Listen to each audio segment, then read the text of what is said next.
सूरदासी का दूसरा पद करेंगे।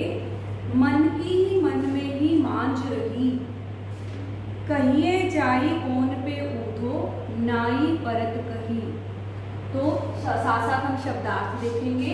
मांझना का अर्थ है मन में, मांझना का अर्थ है मन में ही रहना।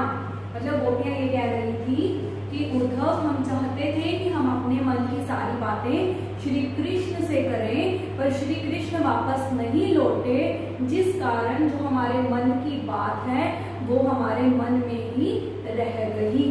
मन की मन ही मांझ रही, कहिए जाइए कौन पे ऊठो, नाई परत कही।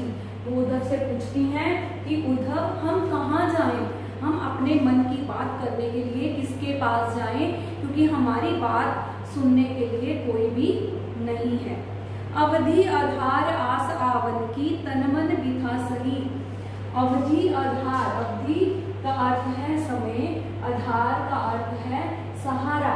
तो गोपियां उद्धव से कहती हैं कि जो अवधि है, जो समय है, वो हमारा सहारा था, क्योंकि हम श्री कृष्ण का इंतजार कर रही थी। हम इंतजार कर रही थी कि श्री कृष्ण एक दिन वापस लौट आएंगे और हम उनसे अपने मन की बात कहेंगे।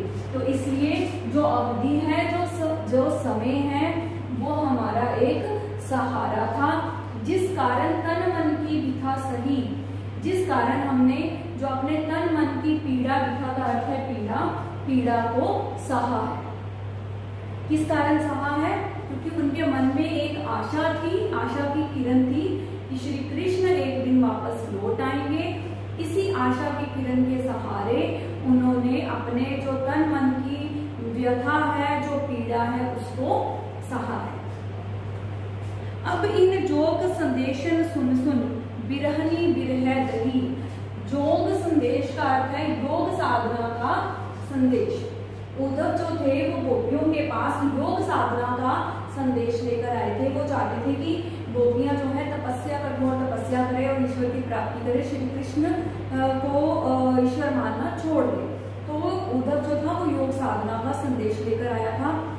गोपियां ये समझती थी कि श्री कृष्ण ने हमें जानबूझकर उद्धव को हमारे पास भेजा है योग साधना का संदेश लेकर, इसलिए वो और ज्यादा दुखी हो गई थी। चाहती हुती गहार जितही उठते धार कही। तो गोपियां ये कहती हैं उद्धव से कि जिनका हम इंतजार कर रहे थे, जिनके हम आने की राह देख रहे थे, उनकी तरफ से ही ये योग साधना की जो धार है वो बह रही है। अर्थात हम तो श्री कृष्ण से प्रेम करते थे, हम उनका इंतजार कर रहे थे कि वो हमारे पास आए, लेकिन यहाँ तो उल्टा ही काम हो गया। श्री कृष्ण ने तुम्हारे हाथ हमारे लिए योग साधना का संदेश भेज दिया। सूरदास अब धीर धरियो को मर्यादा न लही। तो धीर का अर्थ है धैर्य और मर्यादा का अर्थ है यहाँ पर मर्यादा। मर्यादा मतलब सीमा। तो जो गोपियां हैं, सूरदास जो हैं, वो गोपियों के माध्यम से कहते हैं कि गोपियां ये कहती हैं कि हे उद्धव, अब हम धैर्य क्यों धरे, अब हम धीर क्यों रखें, हम आशा क्यों रखें, हम धैर्य क्यों रखें, क्योंकि श्री कृष्ण ने अपनी मर्यादा लांघ दी है। कौन सी मर्यादा?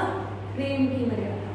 कि जितना हम श्री कृष्ण से प्यार करते थे, प्रेम करते थे, उतना ही वो अपने भक्तों को प्रेम करते थे। लेकिन श्री कृष्ण ने वापस नहीं लौटे, श्री कृष्ण वापस नहीं लौटे और हमारे पास क्या भेज दी?